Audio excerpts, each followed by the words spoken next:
Bon, j'espère que tu vas bien.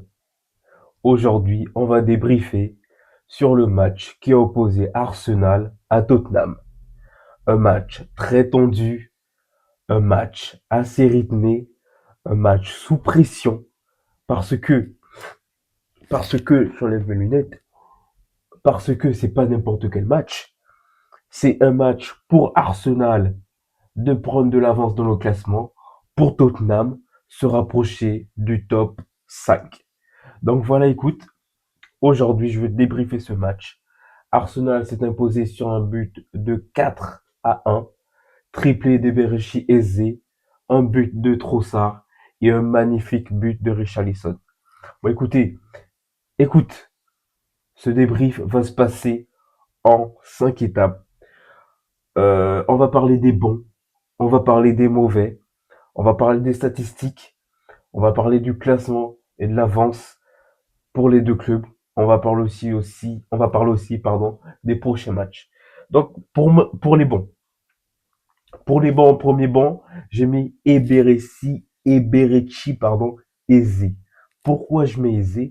Parce que Eze, aujourd'hui, il a montré à tout le monde, il a montré à Arteta qu'il peut être indispensable dans le jeu de Arsenal. Eze a débuté en tant que titulaire. Eze a joué son match. Il est très bon techniquement. Il a été placé derrière Merino en milieu offensif. Eze, c'est celui qui remplace euh, Odegaard par rapport à sa blessure. Eze est un élément concluant pour Arsenal. La preuve, Eze, il a triplé. 3 magnifiques buts. Il a failli mettre un quadruplé en plus à la fin du match. Mais moi, Eze, je le mets dans les bons parce que Eze, il a de l'avenir dans ce club.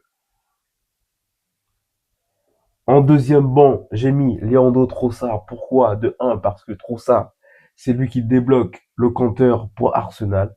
C'est lui qui marque le premier but. Et pas n'importe quel but. J'aurais dû mettre aussi Merino parce que ça vient d'une passe magnifique de Merino.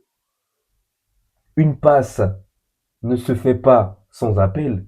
C'est l'appel qui déclenche la passe. Donc, Trossard, avec l'intelligence qu'il a, il déclenche la passe.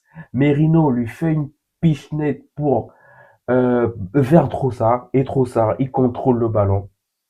Dos au but, retourné, pied gauche, il la met au fond des filets. Comme quoi Trossard, on le reprochait souvent de ne pas être constant au niveau de l'efficacité dans cette équipe d'Arsenal. Aujourd'hui, Trossard montre qu'il est capable de démarrer en tant que titulaire et il est capable d'être décisif dans le jeu.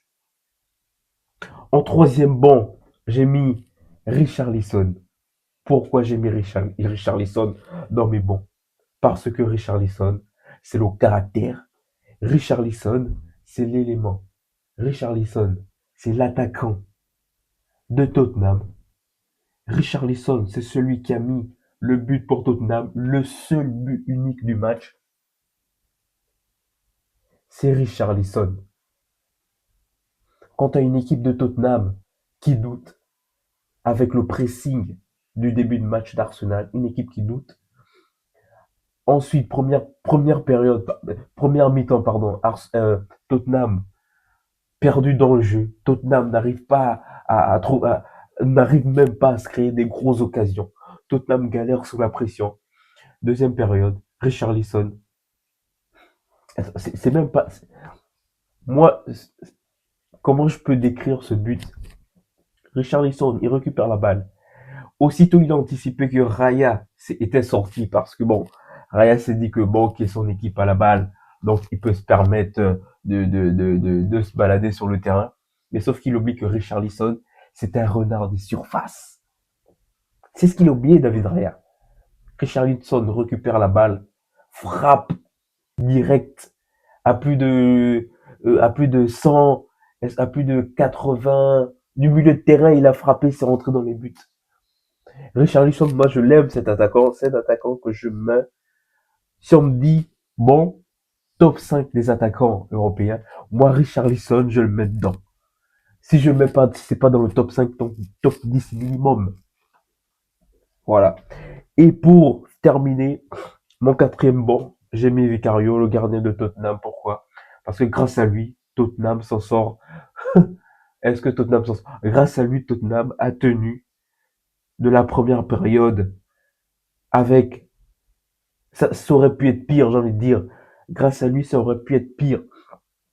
Parce qu'une fois que Eze a mis son triplé, ben, Eze, il voulait mettre un quadruplé. Eze, il a failli mettre un quintuplé, pardon.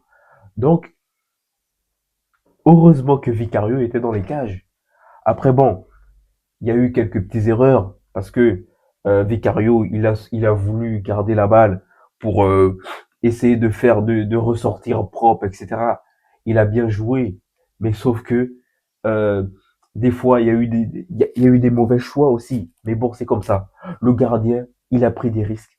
Vicario, pardon, il a essayé de prendre des risques, de retirer le premier bloc attaquant de Arsenal pour ensuite faire des longs ballons vers l'avant pour Richarlison pour essayer de se créer des grosses occasions.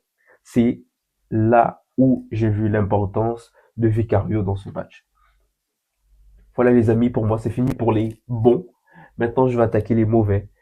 Pour les mauvais, j'ai mis toute l'équipe de Tottenham. En partant de l'entraîneur, toute l'équipe de Tottenham. Pourquoi? Parce que tu arrives à l'Emirates avec une mentalité. euh, moi, je me suis dit, ok, Tottenham arrive. Tottenham doit, dans les premiers instants, montrer qu'ils sont, montrer qu'ils viennent chercher un résultat. Mais sauf que l'énergie que Tottenham a mis pendant les premières périodes, pendant les premières minutes du match, c'était une équipe qui est venue juste pour défendre. On l'a vu le pressing d'Arsenal. On a vu qu'Arsenal pressait de fond en comble. On a vu que Tottenham n'arrivait pas à réagir. On a vu ça. Et aussi l'entraîneur. Pourquoi faire une défense à 5? C'est ça l'attitude de Tottenham. Arriver à l'Emirates avec une défense à 5. Arriver à l'Emirates avec l'espoir de repartir avec un match nul. C'est c'est ne pas connaître Arsenal actuellement. Donc voilà, moi j'ai mis Tottenham, toute l'équipe, dans les mauvais. Parce que la réaction en première période était complètement inacceptable. Voilà, pour moi, une équipe qui veut se rapprocher du top 5 doit montrer autre chose que ce que Tottenham a montré en première période. Voilà. Écoutez les amis, on va attaquer la partie statistique. Possession de balle. Arsenal 57% à 43% pour Tottenham. Donc là, tout de suite, on voit direct la domination et le total maîtrise d'Arsenal dans cette rencontre. Au niveau des occasions, trois grosses occasions pour Arsenal et zéro grosse, ça se dit pas, mais zéro occasion dangereuse pour Tottenham. En gros, l'invisibilité, à part le but, etc., zéro grosse occasion concrète. Voilà. Hormis le but, bien sûr. Quasiment, on parle aussi des tirs, le total de tirs dans le match. 17 tirs pour Arsenal et 3 tirs pour Tottenham. Donc, on a clairement une équipe d'Arsenal favori pour le titre et on a une équipe de Tottenham qui veut se rapprocher du top 5, mais c'est un semblant, c'est un semblant c'est un semblant de motivation auquel ils sont venus jouer Arsenal, parce que ça se voit clairement avec avec les chiffres. Trois tirs dans le match, c'est qu'ils se sont fait bouffer de A à Z. Voilà, la rien à dire. Et si on fait un petit point sur le classement, Arsenal, du coup, avec cette victoire, du coup, leader incontesté incontestable, avec 6 points d'avance sur le deuxième qui est Chelsea. Et Tottenham pointe à la neuvième place avec cette défaite, avec seulement 18 points. Donc autant dire que pour les prochains matchs, ça s'annonce terrible, sachant que du coup, pour les deux équipes, la semaine prochaine, ça va être du lourd parce que c'est le retour de la Ligue des Champions. Et qui dit Ligue des Champions, dit gros match. Qui dit Ligue des Champions, dit pression. Donc, pour la Ligue des Champions, Tottenham a intérêt à montrer un autre visage parce que c'est pas n'importe quelle équipe qui vont affronter en face. C'est le Paris Saint-Germain. C'est le Paris Saint-Germain. Prochain match Arsenal face au Bayern Munich en Ligue des Champions à domicile à l'Emirates. Suivi de Chelsea Arsenal à l'extérieur pour les Gunners en Première Ligue. Et pour Tottenham, c'est en Ligue des Champions. Le prochain match se déplace au Parc des Princes pour affronter le Paris Saint-Germain. Et suite, en Première Ligue, Tottenham à domicile face à Fulham. Donc autant dire que pour l'équipe d'Arsenal, c'est le moment d'être solide parce que en Ligue des Champions, c'est le Bayern Munich, une équipe qui reste quand même sur 5 victoires d'affilée, toutes compétitions confondues, en Bundesliga et en Première Ligue. Et en Première Ligue, du coup, pour le prochain match, le suivant prochain match d'Arsenal, c'est Chelsea en Première Ligue. Chelsea qui est deuxième. Donc, en cas de fébrilité d'Arsenal, c'est Chelsea qui peut se rapprocher à 3 points, pardon, du leader. Donc, les amis, pour ces deux clubs, c'était un match intéressant avec beaucoup de rebondissements, j'ai envie de dire, plutôt du côté d'Arsenal, parce que Arsenal s'est amusé de A à Z. 4 buts à 1. Voilà, j'ai bien aimé le jeu. J'ai bien aimé le jeu de Merino aussi, en tant que faux neuf, récupéré dans sa récupération de balles. Il n'a pas été buteur, mais plutôt dans son jeu qui s'est mis plutôt à disposition du service, à disposition de l'équipe. Et du côté de Tottenham, j'ai bien aimé la réaction de Richarlison après avoir marqué son but.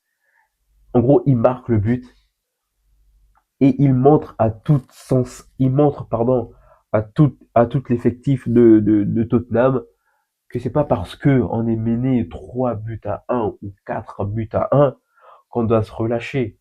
Il a continué à aller au combat. Il est toujours parti au combat, toujours pour chercher la bête. Il est parti à la guerre, Richarlison. C'est ça qu'on veut, ce genre d'attaquant. C'est ça qu'on veut. Voilà, donc c'était un très beau match. Et aussi, les supporters d'Arsenal, c'était complètement le feu à l'Emirates, avec les chants, etc. Les supporters qui arrêtaient pas de, de, de chahuter Vicario par rapport à son jeu.